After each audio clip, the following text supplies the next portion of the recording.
Good morning. Good morning. Welcome, everyone. Welcome to our Q3 DBE task force for ADOT. Good morning. My name is Rebecca Morris. I'll be your MC for the day. This is virtual, so if you'd like to take part or participate in our virtual networking, please do use the chat. So if you see the little button, Lorena has already set us a fantastic example of just using this as a little virtual networking. Usually takes a couple minutes for everyone to get logged into Zoom.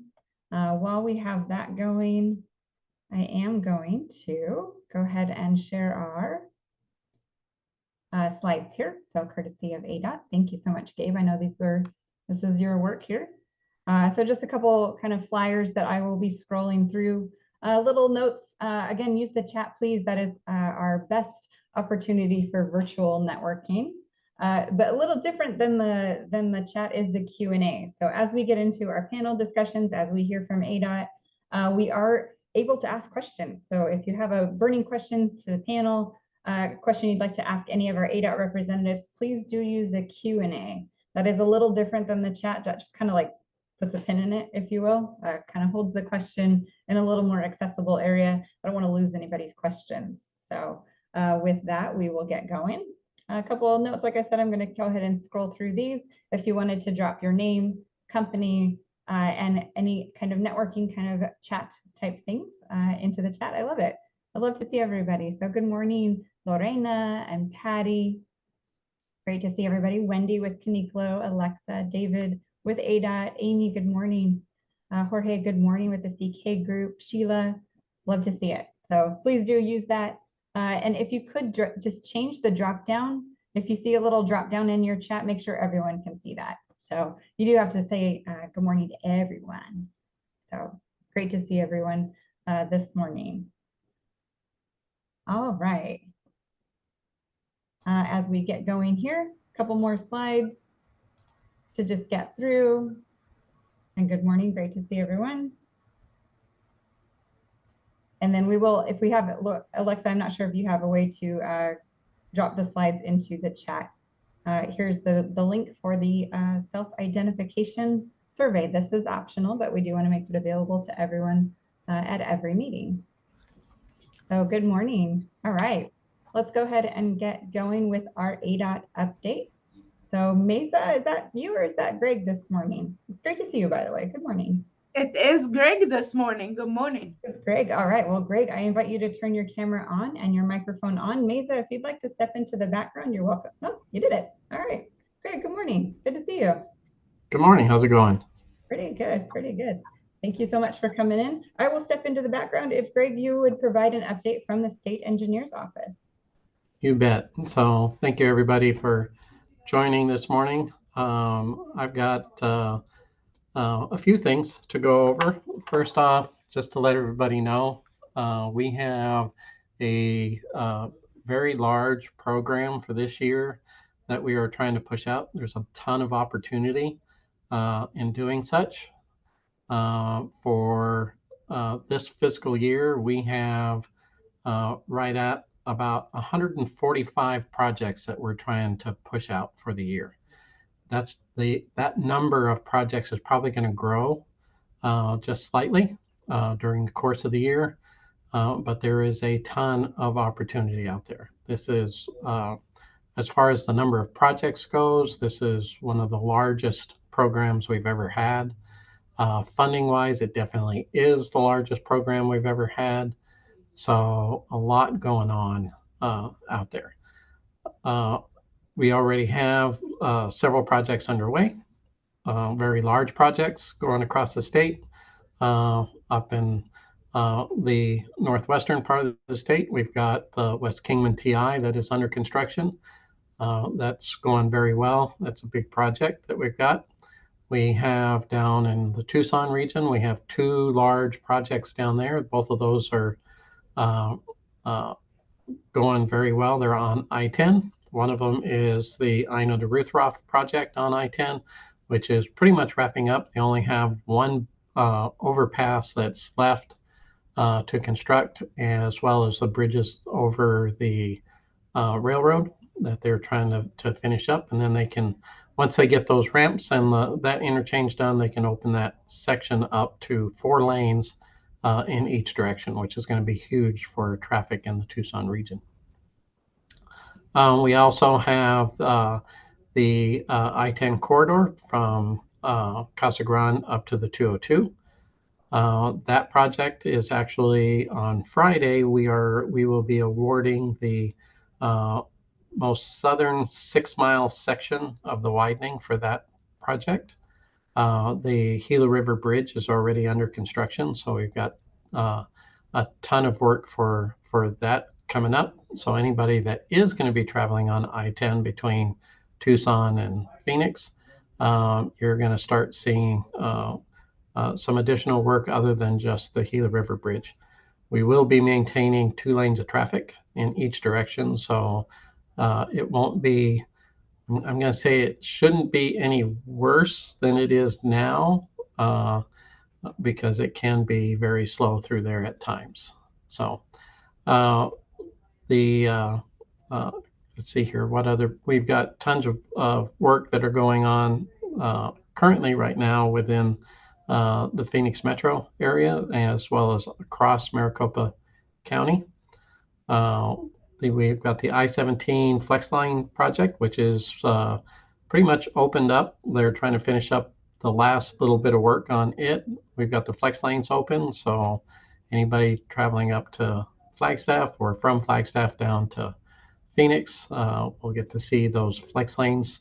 They are operational every weekend at this point, so a lot going on there, as well as across the freeways within the valley. We've got 2 major projects on the 101, 1 big project on the 202. We're getting ready to kick off our project on the 303. So we've got a lot of work there, as well as much more coming up. So tons there that you can take a look at. I would strongly suggest you start looking on our website to see what work we have coming up for both design as well as coming out for bid. Both of those are easy to access on our website. So that's pretty much what I had for an update of what we've got going right now and what we have coming up. Excellent. Thank you, Greg. And as a consumer or, a driver on the I-17 Flex Link, that was pretty fun.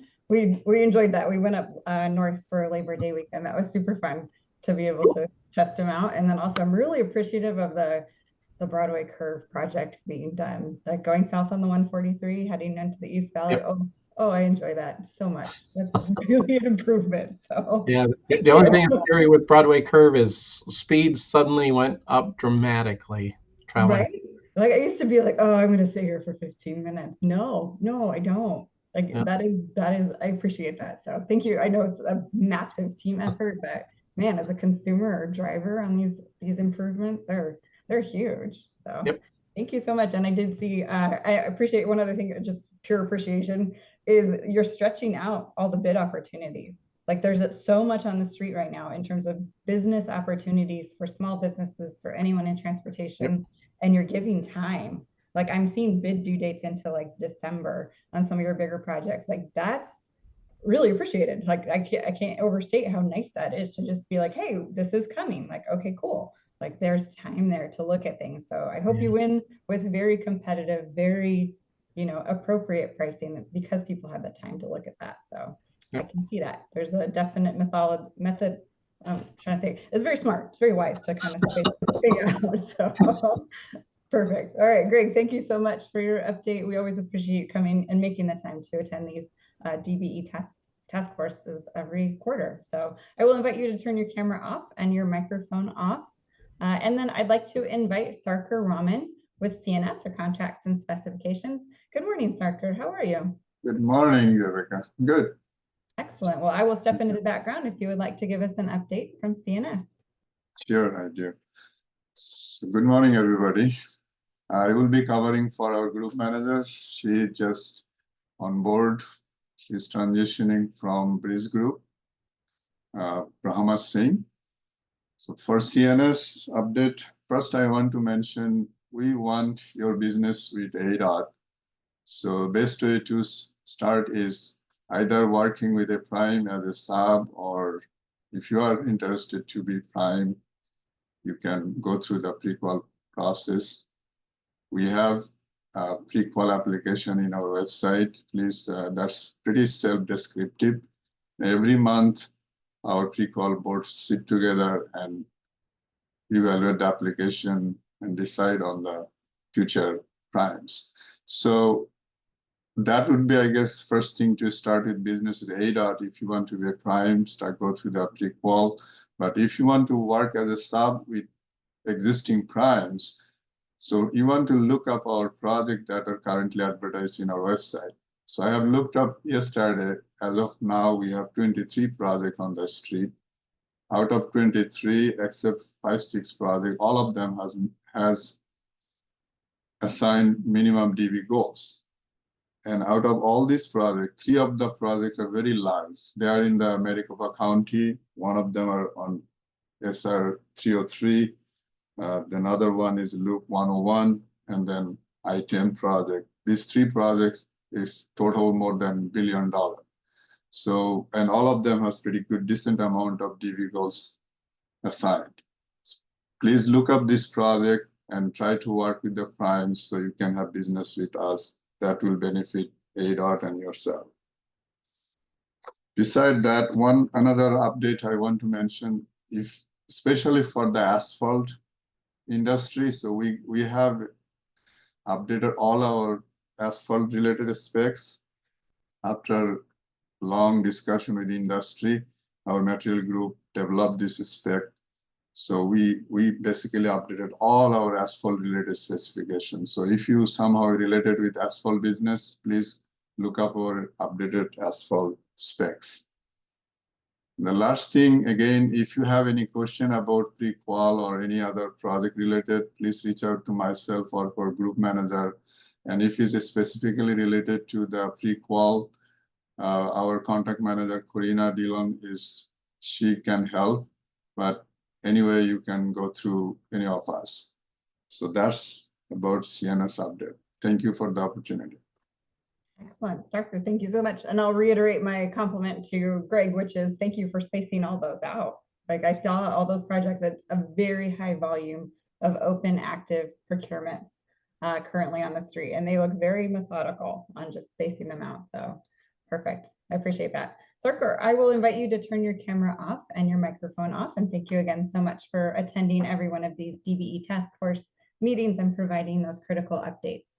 Next up, I'd like to invite Adam Bennick with ECS, with Engineering Consultants section. Good morning, Adam. How are you? Hey, good morning, Rebecca. Thank you. Excellent. I will step into the background if you'd like to take it away and give us an update from ECS. Sure. I only have a few updates for ECS. The first one being, as of July 1st, ECS is no longer in the IDO division. We moved over to the new Procurement Services division. So for all the firms and our partners and stuff like that, everything's the same for ECS. We're still doing the same contracts, the same type of work with engineering. Basically, I just report to a different assistant director who's Karina Lopez. So that was our first thing. Second thing ECS is doing is we are working on updating our website right now. So as we're going through this, we're starting to notice there's a few broken links and some of our forms are outdated. So we're trying to update that. However, whenever we would fix something else would go down on us for some reason for a little bit of time. And we know that might cause a little bit of frustration for our customers, and we apologize for that. I'm asking if you guys encounter anything with our website for ECS's website to please reach out and contact us. I will put June Cross, who's in charge of doing our website update. I'll put her email address in the chat after this. If you could please reach out to her and let her know, hey, this is down, or this form isn't pulling up, or this seems to be outdated. If you could please just give us a quick heads up, we would really appreciate that. Yeah, so we're trying to get this done as soon as possible. And speaking of our website, the last thing I wanted to bring up on our upcoming advertisements, I wanted to point out one particular contract we have coming up soon. It's our alternative project delivery and value methodology on-call contract. It's listed under 2026-008. We anticipate this to get advertised September 24th. We will be selecting up to 5 firms for this, and we are anticipating quite a few value engineering projects to go on this contract. So I encourage everyone to go ahead and go to our upcoming advertisements list and check that out. And please be mindful to come back and look at the advertisements when it's posted on September 24th. And that's about it for ECS right now. Excellent. There is a question, and Adam, I'm going to tee it up over to you. In the Q&A, I think it would be most likely to fall under ECS, so I'm going to start with you. The question from the audience is, are there any design project administration opportunities? Is that something that would run through ECS? Is that the right page? So we do contract administration through this, and like I said, that contract I just pulled that I just mentioned now, that would be a good place to go for that. Oh, perfect. Yep. Okay, so your timing is impeccable. I think it's Charisse. Thank you so much for the question, and pay attention to the September 24th advertisement for the APDM methodology. Is that the right one? Yes.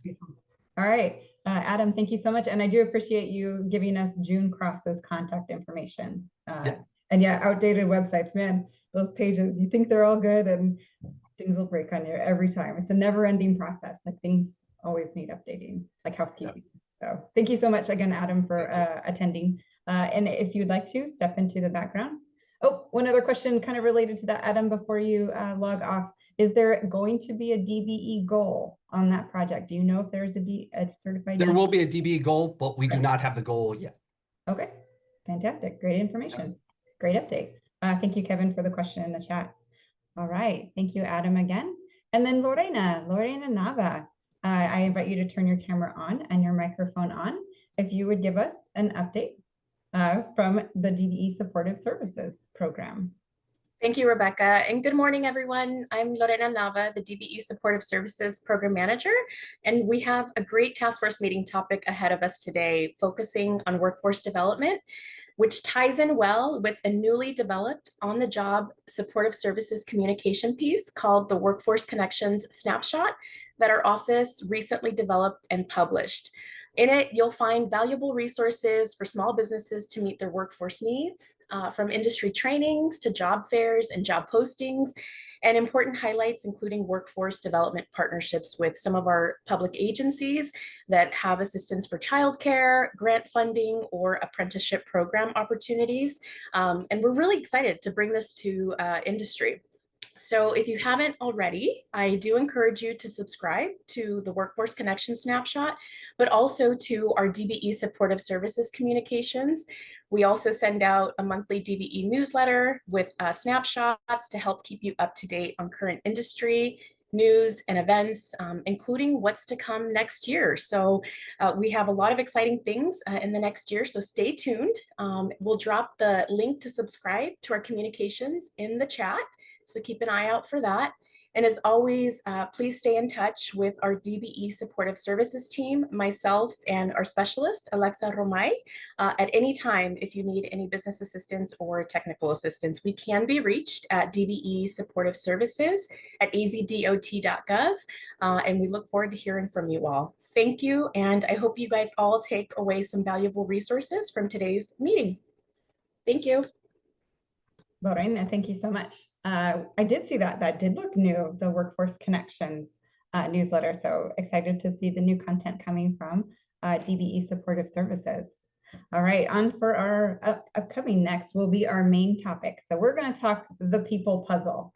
So easily one of the hardest challenges of owning a small business or working at a small business is just kind of understanding the people. So I invite our entire panel to please turn your cameras on and your microphones on. And while everybody gets kind of on, let's just turn it on. So Patty, John, Corey, excellent. Great to see you. And then I will just introduce our moderator. So Maisha Christian, owner of Beauty and the Boss. And Corey, I'm going to ask you to start your video. And as I step into the background, I will let Maisha take it away. Thank you so much, everyone, for being here. Awesome. Thank you, Rebecca. It's a pleasure to be here with all of our guests today and our amazing panelists. I want to give everyone just a moment to introduce themselves by sharing their name and their company, and then we'll move into our topic. Let's start with Patty. Great. Well, thank you for having me here today. So I'm Patty Olds. I own a company called Kaneko Corporation. We've been a certified firm here in Arizona, operating 22 years on major public works projects. I know a lot of the folks that are in the audience today. So pretty excited to talk about the different approaches that we have related to workforce development and some of what's worked out over the last year. So looking forward to today's panel. Thank you. And Corey? How you guys doing today? I'm Corey Foster, Director of Workforce Development for the AGC. I'm excited to be here. Prior to here, I also work for BECO, so I'm excited to be able to be back helping you guys out. So looking forward to today and looking forward to connecting with your participants. Thank you. And last but not least, John. Hi, I'm John Aguirre. I'm an apprenticeship and training representative with the Arizona Apprenticeship Office. I've been in this role for about 1.5 years now. In my position, I work closely with businesses, especially small and certified DBE firms, to help them develop and grow their workforce through apprenticeship programs, training resources, and workforce development. I'm excited to be here today to share practical strategies and state resources that can help small businesses overcome workforce challenges and build strong, skilled teams. Awesome. Thank you so much. That's really what we're here for today, right? Is to offer resources, best practices, ideas, and strategies to you, our guests. And really, this is all about helping you walk away with ideas, inspiration, but also things that you can implement so that you are growing your business in a sustainable and healthy way. As Rebecca said, the people part of business is also often the most complex. And so we hope that today this helps to ease some of that complexity and give you some clarity. So let's get into some of the questions here. I think before we do that, I'll set up the question, but I want to prompt the audience. We want to make sure that we're adding value. So if you have a specific question related to hiring, recruitment, retention, I want to invite you to drop that into either the Q&A section or the chat section. And if you don't have a question, but you were like, I have a headache, right? I have a challenge or a problem that I am just trying to figure out, go ahead and take a moment to drop that in the chat as well. These may be things that I come back to throughout our conversation, or they may get addressed directly by one of our panelists. So while our audience is doing that, I want to start really with just an open question. And this is for you, John. I think this could also be for you, Corey. But can you tell us about some of the resources and programs that the state has or the agency has specific to workforce development? Okay, the state of Arizona offers a variety of workforce development resources designed to support small businesses, including certified DBEs. One key program is the Registered Apprenticeship Program, of course, which allows businesses to train workers on the job while they earn a wage. This helps companies build skills, teams, even if they can't compete on pay or benefits. We assist businesses with creating or joining these apprenticeship programs and navigating requirements. Through the Workforce Innovation and Opportunity Act, the WIOA, the state offers subsidies to reimburse a portion of wages on the job training. We also connect businesses with qualified job seekers through Arizona Job Connection, our statewide job board. Yeah. Beyond that, we collaborate with local workforce boards and community colleges to offer customized training solutions tailored to industry needs. Overall, the state provides strong support so businesses don't have to tackle workforce challenges alone. Yeah. John, I imagine that someone right now just took a whole bunch of notes really fast and was like, blah, blah, blah. Where can they go to find that information and get started with exploring some of those resources at the state level? I can go ahead and put the Arizona Apprenticeship link in the chat so people can refer to that also. I will also stick in there the Arizona at Work link also, so they can connect with their local businesses to see which, their local office to see which is closest to them. Those help with like the WIOA program, stuff like that. Yes. Fortunately, apprenticeship, we don't offer like funding purposes, so we do rely on outside sources. We do get emails weekly or maybe monthly about new opportunities for funding, but we do heavily rely on WIOA or the ETPL, so that's how we connect. I can connect. Awesome. Awesome. Thank you in advance for putting those in the chat. I think those will be very valuable to people. Corey, same question for you. What are, some of the resources that the agency offers for workforce development? Let me tee this question up first. At the AGC, there are two sides. So you have the when you hear about the AGC, you only hear about a lot of advocacy and a lot of policy work that most of us are used to hearing or experiencing with the AGC. So that is our 501c6 side of the house of the AGC. It allows us to lobby and get involved. But we also have a 501c3 with the AGC, and this is where we host our apprenticeship trust fund, and where we do a lot of our trainings and where we submit grants. And so on this side of the house, on the workforce side, we offer in our apprenticeship trust fund, we have about right now about 11 crafts that we have available for apprenticeship. We activate any craft that's needed for a job.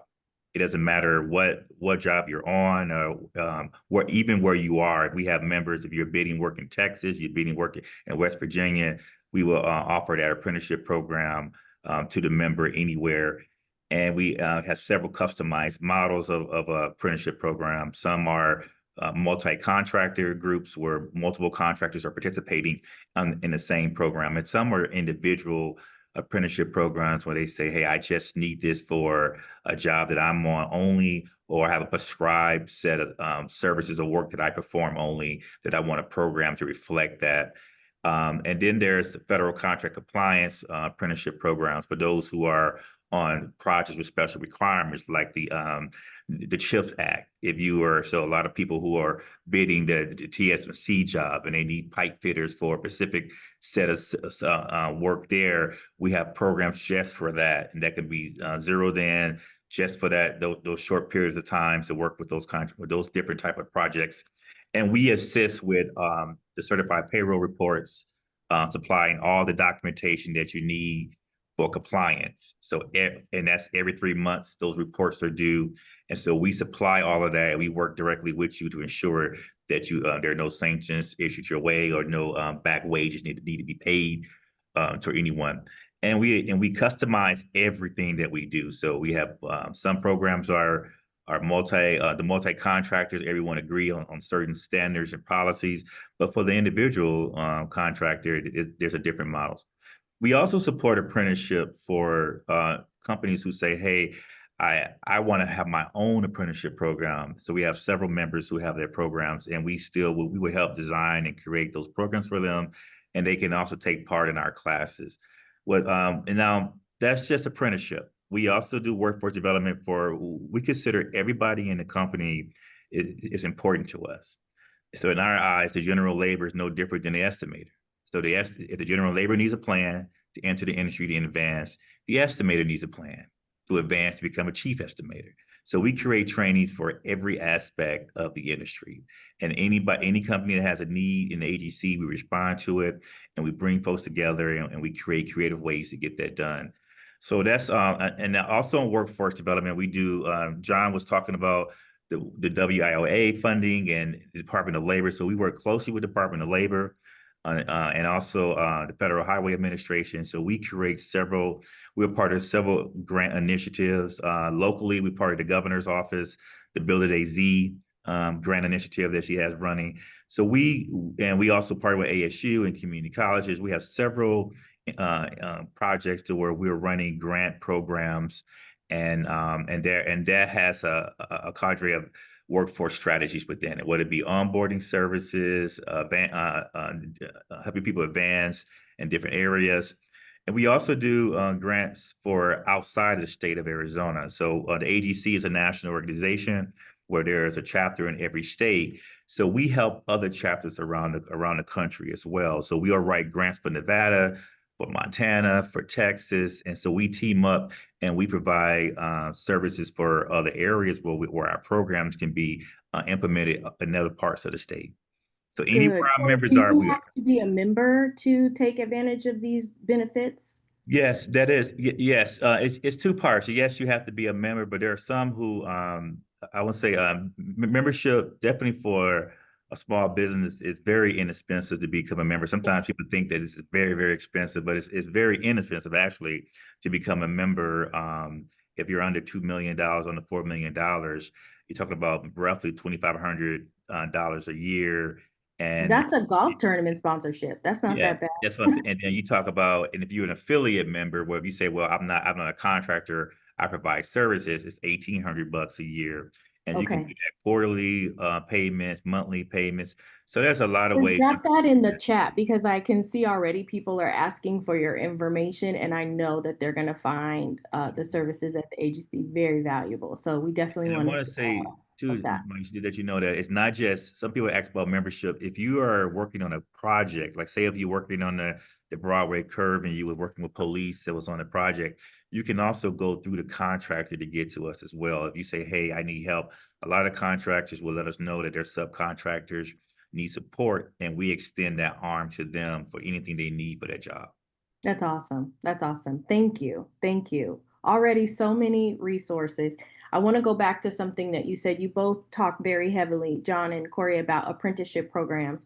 And, you know, workforce development takes a lot of different shapes. There's apprenticeships, there's internships, there's on-the-job training. And you also talked about different sets of models. I want to pull Patty into this conversation and ask you to share, Patty, because you recently completed a summer internship program, and I wanted you to talk a little bit about that and the model that you used and why.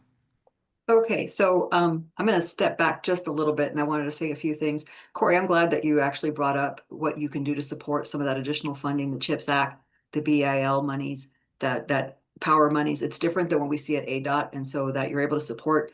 That's a whole different regulation that impacts apprenticeship use. So if you're on one of those types of projects and you've only done ADOT work, definitely reach out and get some understanding for how that kind of funding impacts your workforce requirements. I think there are minimum apprenticeship goals on those kind of projects. So Corey, I'm glad to hear that you're helping with that at the AGC. So I'm bringing the small business perspective, and yes, we did do an internship program, but I wanted to just kind of step back just a moment because a lot of what you're hearing today is based on it's a future focused planning for what you need on your company. Right. So it can't just be, I've got this situation happening right now. I need bodies, which we're always in that situation as a small company, but really looking forward to where am I going to be in 6 months, a year, 2 years from now? What work am I going after? What am I going to win? What does my craft need to look like? What does my back end of the house need to look like? What do my estimator team need to look like? And what is, everything in the company. So for the business owner, that's a very different perspective. You really got to put on your strategic planning hat and think forward when we're talking about workforce development. So of all the models, yes, there's the apprenticeship program, and that's for your craft on the projects as you're going. But what I'm going to talk to you about was an internship program that we actually did for a project. It wasn't, we did benefit from one of the interns being on our staff, actually 2 interns being on our staff. But the internship model was on project with Valley Metro under Jacobs. And so we had a specific target that we were trying to do, and that was how do we increase the number of people that are interested in transportation related careers? How do we attract that to our industry? And so the approach that we took was an internship model where we crafted an 8-week, very immersive experience for either they're continuing college or they recently graduated college to bring them into the transportation industry. And so we were able to bring on 7 interns. They had a mix of a workforce experience with different workplace employers, but they also had professional development built into that model, as well as a cohort and almost forced relationship building and networking. And we can talk about that just a little bit. But combining all those things was to, one, give them a good experience with our industry, right? Nobody goes to school and says, hey, I want to, or I understand what it takes to design, build, fund, and operate transportation infrastructure. It's not really an early exposure unless you work in this place. So that internship model was specifically for that. We did that with the CapEx design team as well as the CMAR team. And I think I saw several City of Phoenix folks on here. They were also a workplace employer, but we really did collaborate between the project team, the design team, the owner team, Valley Metro and City of Phoenix, plus some of the other companies that were on the project to create this internship experience. And so I want to tell you a little bit. Can I just ask Sure. that for that experience in the 8 weeks, did the intern spend time at each organization and kind of navigate through all of the partners? So what we did was we hired them on, we were the employer of record, and we placed them with each of those organizations. I So see. your design students were placed with the design firm. Your communications and digital creation students were placed over at the community outreach firm, those handling those things.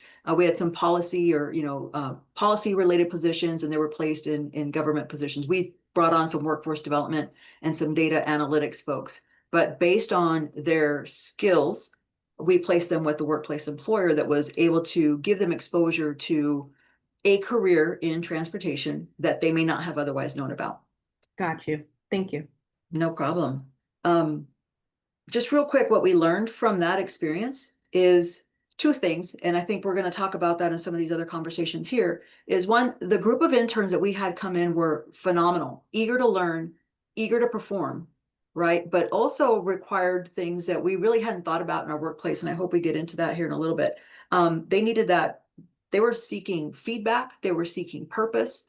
They were seeking relationships, right? They're coming out of an environment where a lot of things have been virtual. So they were looking for that people connection. And that was one of the things that we were able to really implement into that program. But then on the workplace side, the employers, we heard many of the same struggles that we hear when workplace employers aren't ready to bring on new staff. It was, okay, now on top of all the things that I have to do, I have to mentor an intern. Or on top of all the other things I have to do, I have to make time in my day to make sure that this person learns how to do their job. So that's a gap that we need to address as industry. And I think that's what these resources here can bring to fill that gap. So making that connection between people who want to be there and how do we make them feel included and welcome and get them to a point where they're delivering something that's achievable so that they are motivated to stay. Yeah, I think speaking to this audience, I'm sure many of them are owner doers, right? And it can be very tempting to say, oh, I just don't have time. I'll do it myself. I just don't have time. I'll do it myself. I just don't. And that is going to become limiting to your business very fast, right? Because you have to be in your lane and really create systems and processes that allow other people to come on, right? To merge with traffic, if we can use a transportation language.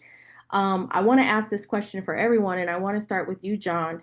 From your position, what are some things that DBE, small business or any business owner can do to ensure that when they have a program and they are bringing someone into that program, apprenticeship, internship, whatever, that person is set up for success?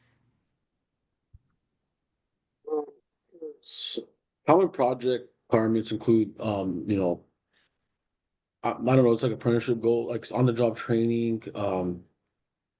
So to prepare them wise, you just have to be able to make sure that you can sustain, your project all the way through. Because it's not fair to an apprentice to take on an apprentice and then all of a sudden, your company can't sustain that longevity of their program, So Pipeline, having that pipeline there is important. yes, you want to make sure you're completely ready. You want to take your time and not just jump into having an apprenticeship program because, and that's not really a common thing. Excuse me. But we do see a lot of people that take their time making the choice to whether or not have an apprenticeship program. Sometimes it can be overwhelming for a business. They not knowing exactly what they're getting. And obviously an apprentice because some apprentices don't finish their their program. They're coming into it and they're like, well, oh well, maybe I can, maybe I can do this, and then all of a sudden something happens and they're not able to make it, so they have to suspend them. And so the program, if they get a couple of those going, it all starts with the learning also too. If you're not able to teach this program all the way through, of course the apprentice is not going to want to be there, and they're not going to want to sustain that, so we just want So to make sure. really also having that structure of the Yes. program laid out, not just, oh, well, we'll get them started and then we'll figure it out as we go, but having really mapped out so that it's very clear for the org, but it's also very clear for the apprentice. And you want to make sure that, like me on the ATR, I'm always hands-on with my sponsors. I make sure that, they understand fully what's going on, what's expected of them. We, in our Appendix A's that we send out to them, it has the criteria of the program mapped out to, to the T, along with all the hours that are in there. And we are always there for support. So, our team is really good about that. If there's a program sponsor that has any questions, we can suspend a program until they get it together. They have up to a year to obtain an apprentice before their program becomes deregistered. So Okay. we make sure that this program is running smooth, that can be run smooth. And we also do provisional reviews every year of the program to make sure that the apprentice is happy, to make sure that the program's being ran right. So that's how we as our office make sure. Thank you. Thank you. And I want to talk to the audience. If you're hearing that and your heart is starting to beat fast and you're like, this is too much, I don't have time. Again, Corey's contact information, he was so kind enough to give us his cell phone number. Okay, that means you can text him, right? The AGC is here to provide that guidance and to provide those resources and tools to take some of the question and the fear out of it. Right here I went to, you can't see it, but anyway, there's an organization here called Arizona Town Hall. Every couple of years, they do a deep dive on a topic specific to our state. And the last topic that they focused on was workforce development. And it is overwhelming. It's overwhelming when we think about not only where we are today, but balancing that with the future. But I want to encourage you to take advantage of the education and the resources that are available to you, because this is what's going to build our state. Patty, I want to throw the same question to you, which is, what are some things that you have learned or seen are incredibly important for making sure that from a retention standpoint, you're not just putting a lot of effort into recruiting and then losing people? How are you able to retain people through both specialized programs, but also long-term employment? Sure. So, and I'm glad you mentioned that, you have to focus on where you're going as a company. I have a sticky note on my desk that says it's, you're never not going to be busy. You're never not going to be too busy. So you just have to make it a priority and see where you want to grow your company. And for small companies in particular, right? We don't have the luxury of a lot of layers of human resources and management staff. We don't have the benefits packages that are competing with some of our larger firms that provide some of the services. So we really got to position ourselves to attract people based on the impact that we make, the culture in our companies, and how they see themselves as a good fit, right? So you're talking about recruiting and then retention. For us, it starts way in the who are we as a company? How do they know us? And so that we start to attract people who want to work with us, right? That want to have that same impact and delivery that we have, not just the skills. The skills can be trained, right? But how do you get somebody who's going to really augment your team, who's going to understand your vision? For a small business, that's key. And so we have to be very strategic in who we're willing to put into our vehicle moving forward, right? Who's going to be on that bus with us to drive towards the mission. So it starts way early with the exposure and what our company is known for, the types of people that we do hire, the things that we celebrate, right? And we see a lot more company social media that is reflecting that so that other applicants can see whether or not they're attracted to your kind of workplace. And then to retain that, you've got to actually deliver on the promise, right? So if they were attracted for those things, then you've got to deliver on that. You actually have a workplace that does those things and values those things. And so we actually had to build in, and I think we're going to talk about that a little later, but build in creating a culture. And we're a virtual company. How do you create a culture in a virtual company? How do you create a culture with staff that work all over the region on multiple projects? And so being very intentional in recruiting and attracting, but also delivering on that promise and making it clear. In a small businesses, we don't have a lot of luxury to float people that don't deliver, right? Nobody has the resources to fund somebody who's idle. That's just the No one nature can of our hide business. either. Right. Can't Yeah. hide out with what we got going on. Everybody is an instrumental part of the delivery. So being clear on what the metrics are for that person to know whether or not they're succeeding in their position, and having those conversations and touch points about what is it that you're missing that's going to help you succeed in that position, and making the hard decision at the end to say, this isn't working out. You know, how can we help you move on? That's awesome. Thank you. I want to invite the audience right now. If you have questions, please take a moment to drop anything specific. You've heard a lot already this morning. Some ideas, hopefully some wisdom, right? Some guidance, but you may have a specific question related to that. Please take a moment to just drop that into the chat. I'm paying attention, or if you'd like, you can also put that into the Q&A. Maisha, do you mind if I make just a comment on the projects and what we're seeing? Not at all. Hold on real quick though. Sure. I think Corey wants to say something before you pivot.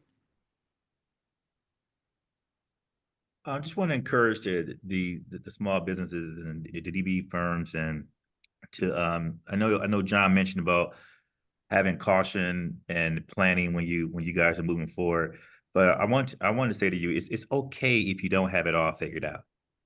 And it's because that's the beauty of partnerships. And and especially when you connect on a contract, when you're a subcontractor, you have the contractor as a resource for you as well. You have associations and other groups.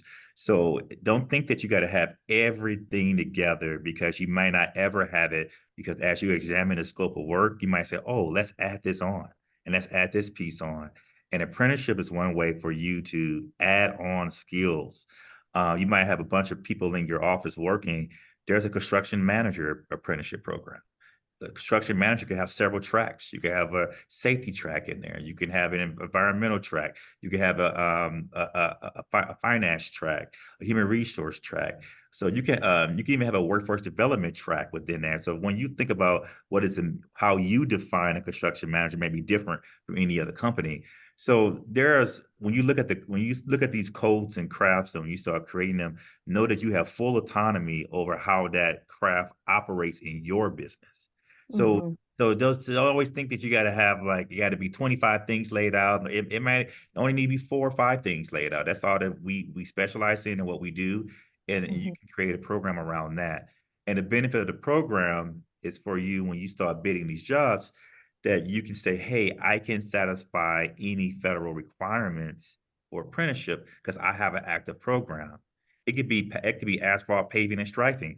You can have a program just for that. Say, hey, I do this, and I can do that 15% goal that's needed for apprenticeship.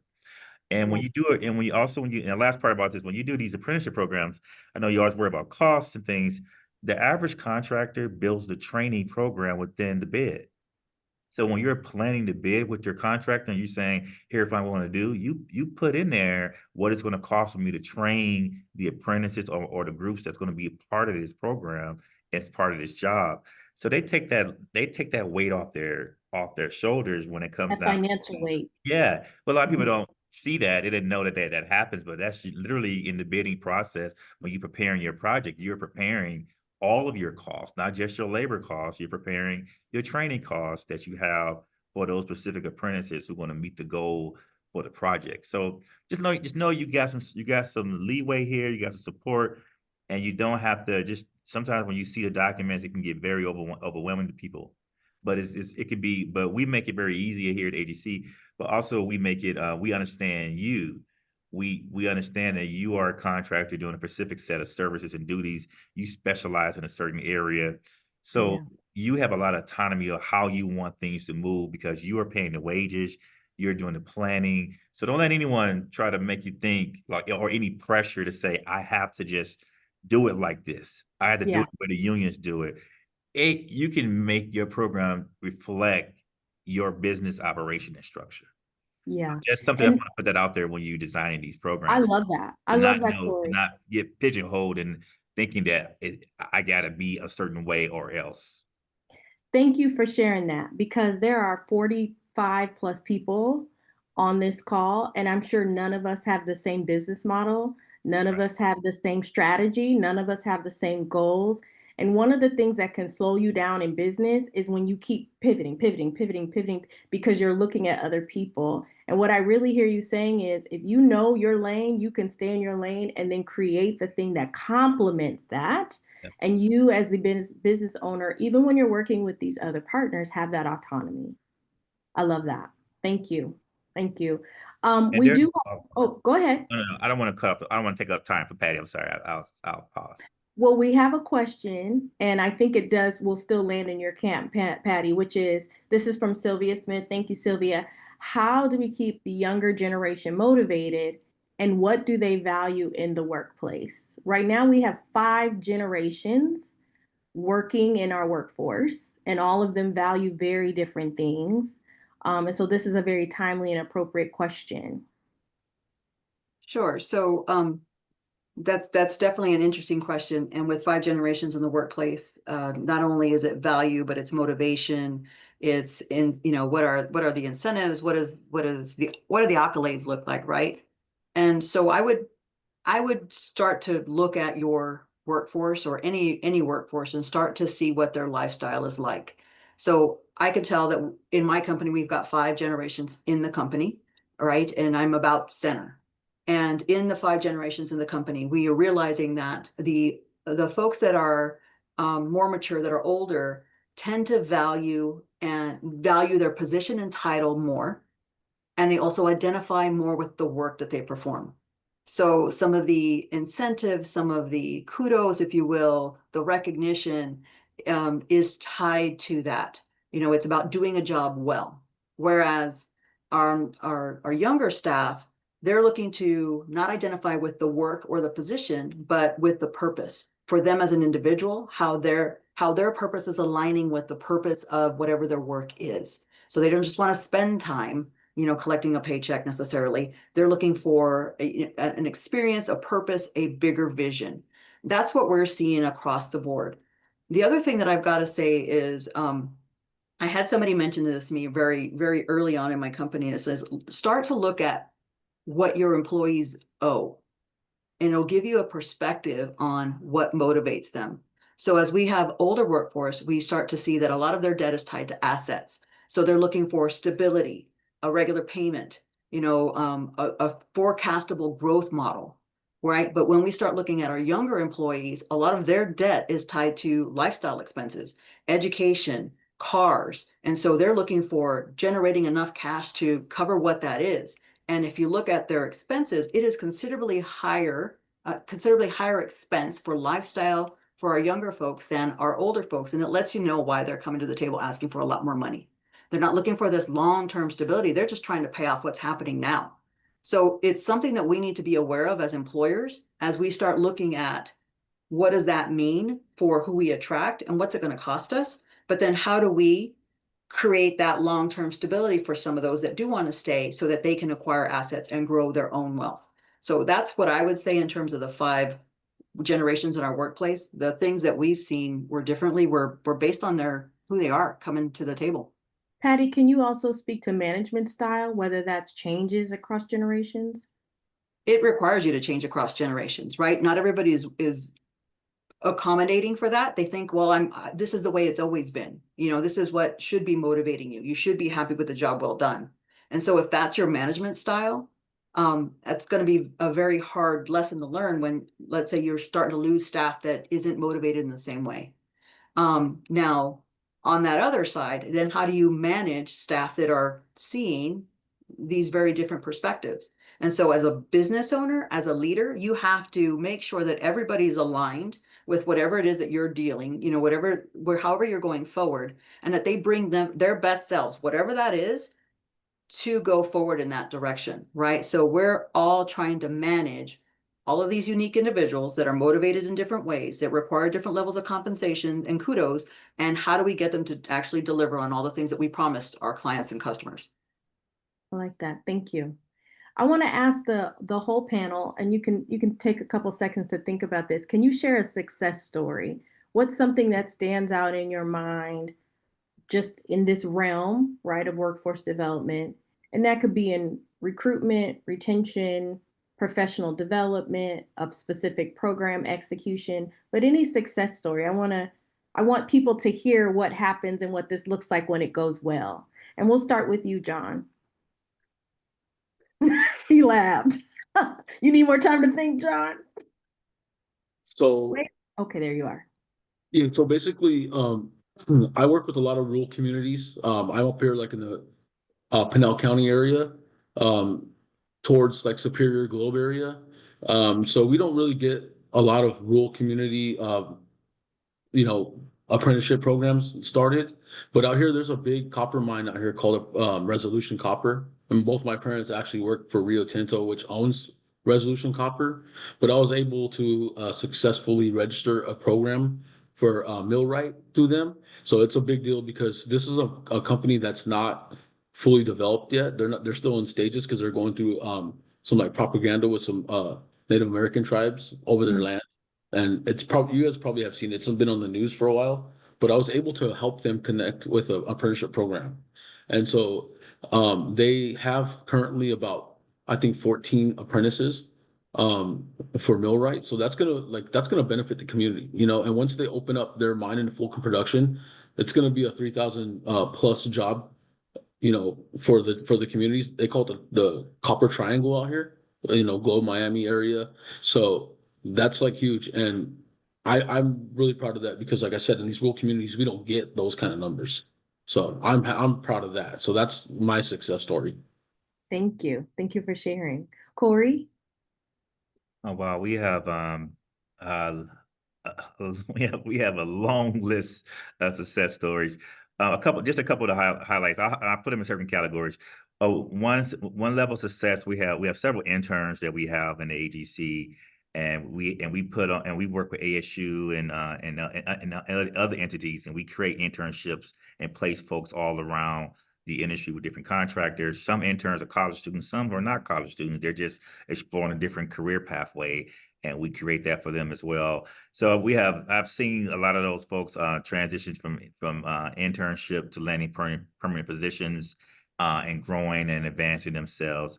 On the apprenticeship side, we have had several apprentices just transitioning from even reaching journeyman and journeywoman status, and also becoming foremen and superintendents. And so we assist with all of that, and we've been seeing a tremendous amount of folks who make that growth. And this is going back to that customization model. You can include the leadership development as part of your apprenticeship program, where people can walk out receiving a journeyman's card and becoming a foreman and superintendent for your company at the same time. So we cross a lot of those bridges in our programs to ensure that. So I have several apprentices who are now foremen, and they're superintendents and they're project engineers, just coming through their craft areas that they were in. On the business side, I'm gonna start with small businesses first.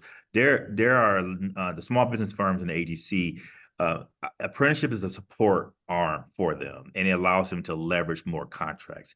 So for example, all the subcontractors on TSMC who have utilized our program, so needed that for compliance, they all were able to do they're starting Fab 2, and they all were able to advance to Fab 2 and partner with other GCs out there by virtue of them having a program.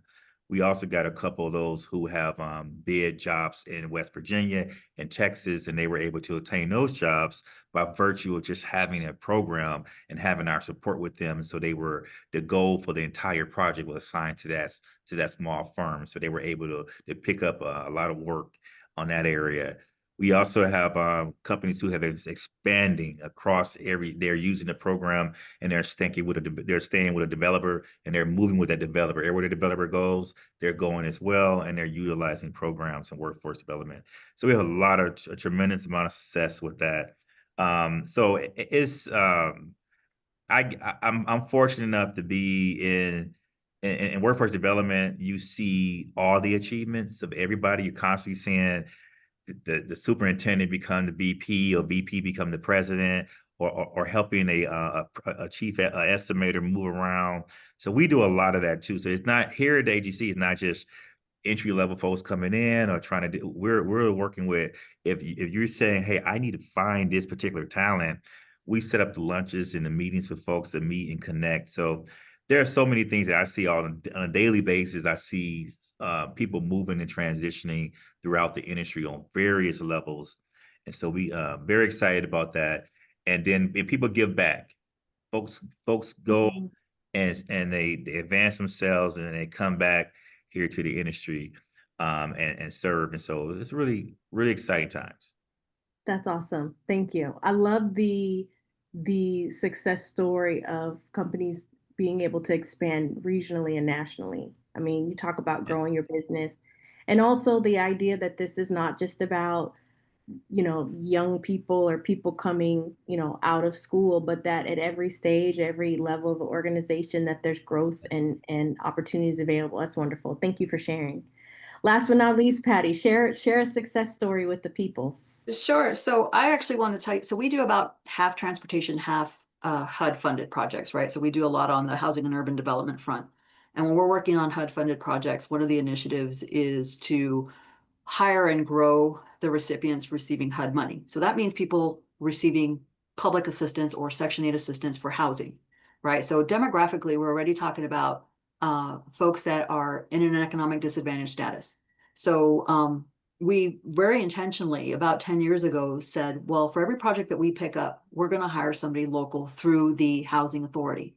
And so we have, and the things that we found were some of the characteristics were similar, not always the same, but they tended to be female heads of household, hadn't been exposed to careers in construction, and maybe didn't understand how they could either work remotely or use some administrative position, skills to find other jobs. So we started to hire in the communities that we build in, every community that we build in. So for example, we started this way back in San Antonio, but we hired 2 people out of Galveston Island.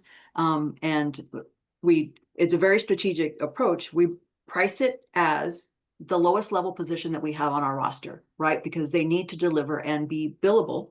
So we can price it at a lowest level position in our roster. But over their course of time with us, their experience grows, their credentials grows, their project history grows. So now the 2 folks that I had hired over in Galveston, 3 or 4 years ago, now have master's level compliance training behind them, because we invested in that credential for them, not college-based, certificate-based, investing in that credential for them, increase their exposure and responsibility on projects so that they had that confidence growing with a project, increase their network so that they understood that their skills were comparable and compatible with peers from agencies and other businesses. And so that now my new hire that was, first exposed to construction compliance in Oleander is leading my contract compliance for phase 2 of a project that we're doing in Fort Worth. So that's where the skills can be grown. Where I had to price her originally at a low level, kind of going with the pricing at a low level, it's going to take some time. What can we expose them to now she's my lead compliance manager at the billable rate for my compliance team. That's what you have to start thinking through in a business, is how are you going to pay for that as you grow it? That's awesome. Thank you. Thank you so much. Corey, your hand's up. Yeah, I just wanted to add for those another achievement. Just we do a lot of grant writing, and I want to encourage the groups here to explore grants. And apprenticeship is one way for you to qualify for grants. So if you establish a program, that program alone allows you to be eligible. While you're in small business stage, is you can also create a foundation or even another 501(c)(3) attached to your business. Now, here's the benefit: when you're applying for these grants, like we go after the grants, even though the grant is targeted toward the apprenticeship program or the workforce development strategy, There are other sub goals you can write into your grant that cover all the trainings for other folks in your company. Hmm. We do this strategy all the time. It's a matter of you're right, because you have the regular standards, you say what you're going to do, but here's what apprenticeship is, right? Apprenticeship is advancement, right? It's taking a person through a path. So you write that same type of strategy for everything else as well, because career advancement that leads to leadership positions. That's saying, what happens once I reach journeyman status? Where do I go next? Right? Yeah. No one wants to become just a journey worker forever.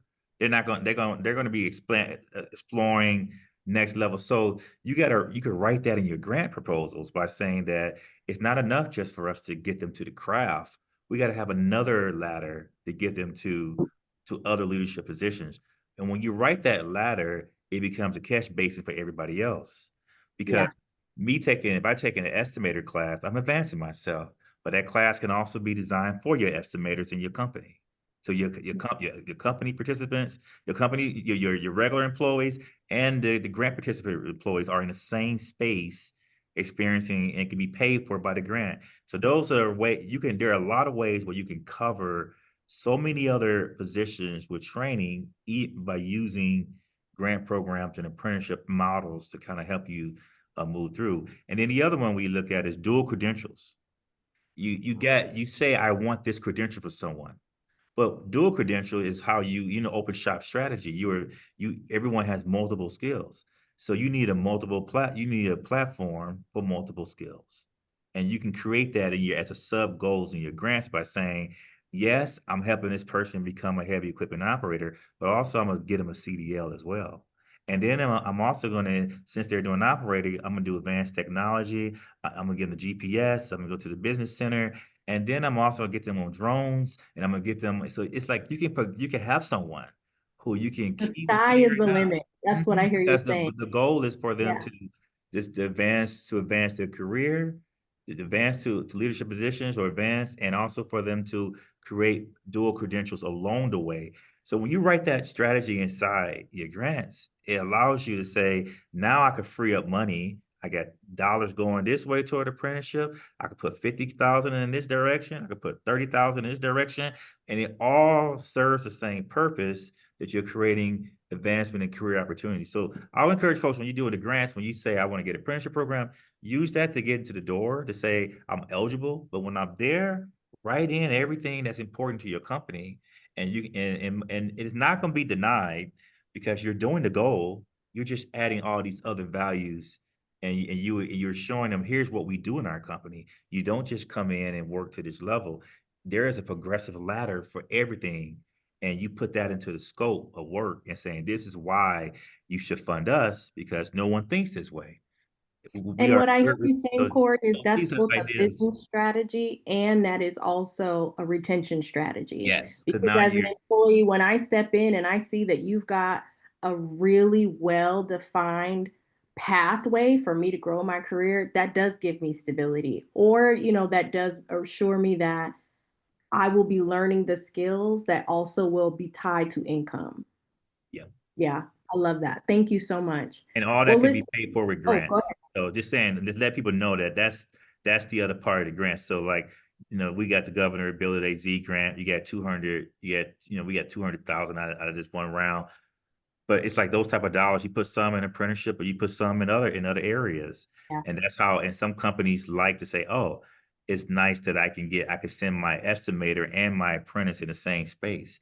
Yeah, you can. And so just think broader when you guys are going after things, Yeah. and know that there's opportunity in space for you to do anything you want in the industry. Well, I'm going to do a plug again for the Arizona AGC. If you are lost in the sauce as far as strategy, and you are just like, there's so many options, it's like going to, this is no offense to Cheesecake Factory, but my issue with Cheesecake Factory is the menu is so broad. It's so many things that when I get in there and I'm hungry, I can't remember what I want or what I like. It can be overwhelming. And then I just get the same pizza. But if you are feeling that way, if you are feeling like there's so many possibilities, again, I want to direct you to the state. I want to direct you to the AGC, because they've seen more right, than you have. And what a great resource, what great contacts to have, to be able to have one-on-one conversations and to pull from that knowledge and wisdom. I want to say thank you to our panelists for your time and for sharing resources, for sharing your contact information. That was so generous. I want to give just a couple more minutes that if there are questions that any of the guests here today have, whether you want to pop those into the chat or in the Q&A, we have just a couple of minutes that we're able to maybe address those, and we can popcorn those answers out. And so we'll just sit for 15 seconds and everybody will hydrate, and I'll just watch the chat. I just want to say, Corey, thank you for all the added information. As an apprenticeship, rep, this is really helpful for me too, because we don't get a lot of insight about what kind of different, aspects that we get from different businesses. So I appreciate all the knowledge. And Patty, thank you also. Oh, you're welcome. I'm actually going to ask Rebecca to show something that I had provided to her, and I told her she could send it out to the group, because I know that as a small business, we run the challenge of we're never going to be not busy, right? And so I shared with Rebecca, I was like, we have a 90-day onboarding program. Now, we don't hire often, right? It's expensive to hire, but we know that if I want to grow the company to 2 times what we are now or 10 times what we are now, there's got to be a way that we can handle somebody coming on board. And so we laid out the first 90 days for them, getting ready for them, plus how do we onboard them? Because you have to, as the owner or the supervisor, make the time to make sure that they're integrated into your company well. And so we laid it out. Here's the first 90 days, and it has the things that are required of the business, the things required of the supervisor, the tasks and responsibilities of the new hire, plus where you can call in your team to support that person's onboarding. So if you can scroll down, Rebecca, I know we did, T minus, but the first 7 days are there. When you're checking in, what you're talking about, you're going to lose a day to just getting people to be able to log into the internet and all the things that you've got in your platform. That's what's going to happen, right? But by week 2, they're going to start coming into the task. They're going to start understanding what you're doing. They can start shadowing and asking better questions. And by the time you get to 30 days, then you start having those conversations about, here are the metrics that we're going to measure your work by. This is what we expect out of this position. Here are the performance indicators. How are you going to approach those? So we actually lay it out. And for us, this is helpful because at any point, we know where somebody should be on that new hire journey, if you will, because we're all too busy to handhold. But this requires us to be intentional with the onboarding and the handholding of that new hire, so they just aren't lost in the weeds. So I wanted to share that with you. It's just a sample of what we've got, in our small company. That's wonderful. Thank you. This is great. And Patty, just so I'm sure, did you also get permission for us to share this? Yes, I sent it as a PDF. Perfect. So if you are like, oh, I want to get my hands on this, this is a free gift to you, courtesy of Patty at Cunico. All right. Well, again, I want to say thank you. Maish, there was a question in regards to estimating. That someone asked in the chat. I want to let you guys know that we do offer, we have an estimating series that we put on every other month. We have a class, and it's a 3-day workshop. They usually run from 9 to 2:30, Monday, Tuesday, Wednesday, and the instructors it's an ICE group of independent cost estimators.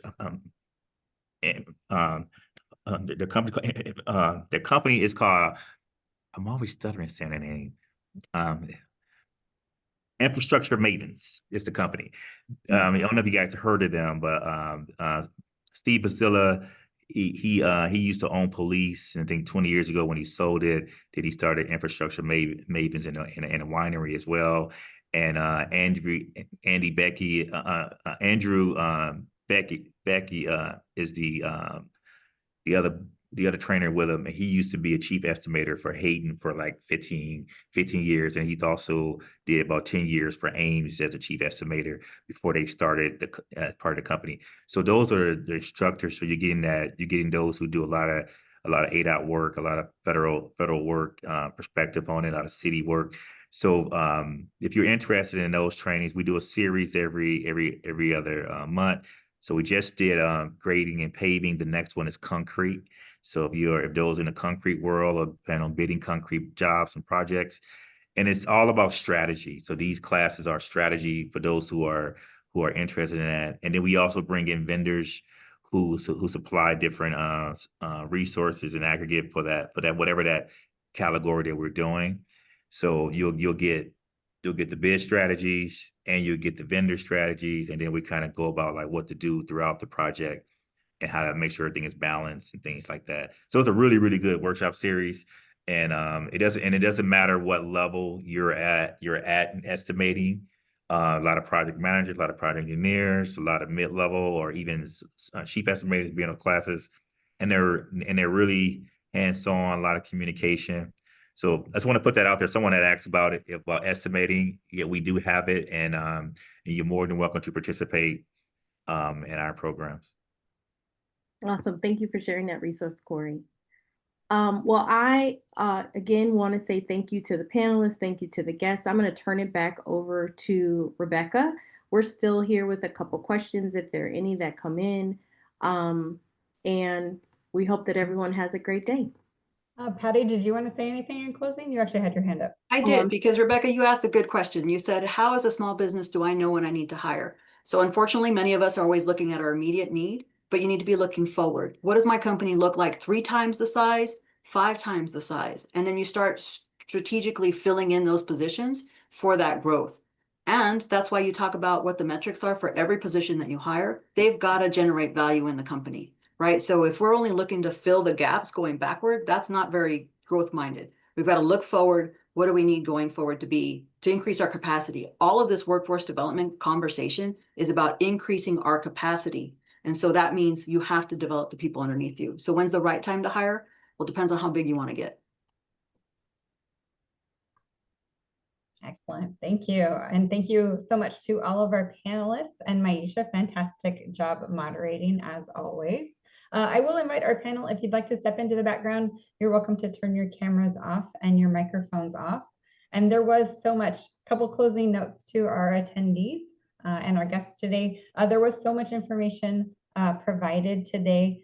We will be distributing post-event materials. So all the links that were dropped in the chat, all the materials, anything we can send out, we will get those out, including a recording of the meeting itself, because this whole thing was recorded. So you're welcome to refer to it at any time. All right, and just one more note in closing, there is going to be a survey that pops up right when this window closes. So as we end our discussion for today, we would love your feedback. So if you have any ideas, any comments, what we're really looking for is what would be the most meaningful and helpful to you the next time we meet next quarter. So we would love some feedback if you have any ideas on what makes a good topic for this kind of virtual discussion. We would love your feedback. It should pop up. I don't use Zoom surveys too often, but we checked it and it should pop up as soon as we end this Zoom webinar. So again, thank you so much for making the time to attend live. And in case you're just joining us, watching the recording, thank you for making the time to watch the recording. We will be sending out all of these links, all of these helpful hints, and that fantastic 90-day onboarding plan from Patty with Kanikla.